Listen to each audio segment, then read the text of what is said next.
Okay, number 6, we've got a very similar setup. I'm not even going to draw a triangle this time, but you can. I notice I have a known ratio here, so I'm going to set that up. 57.5 over sine of 136, it's a pretty big angle, equals, I'm given side length C, so I'm going to have to find angle C. And now I'm going to cross multiply, divide, and do the inverse sine. I'm getting really lazy here, but equals inverse sine of 49.8 times sine of 136 all over 57.5. And that'll give me C. So I'm going to go ahead and calculate that.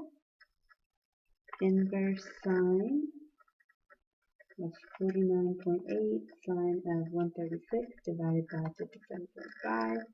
And we get about 37 degrees. And that's C sub 1.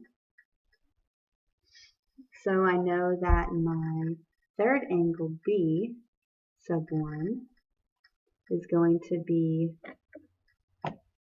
180 minus 136 minus 37. And I get 7 degrees. Okay, now I can already tell because this angle A is so big and my angle C sub 2 is going to be really big also, that this is not going to work out because angle C sub 2 is going to be 180 minus 37, and that's 143. These cannot be in a triangle together, so there's only one triangle. And I've got all three angles, but I still need to find side B. So let's go ahead and set up my law of sine using my known ratio from the beginning again. And I have to find side B, so I have to use angle B. So I'm going to put equal to B over sine of 7. And then I'm going to cross multiply and divide. And I'm going to punch this in here, and I get 57.5 times sine of 7 divided by sine of 136. And I end up with 10.08, which this is a side length, and it says at the top we have to round to the tenths place.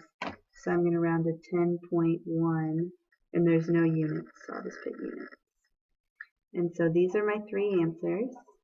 Remember on the test, I want you to write them on the line.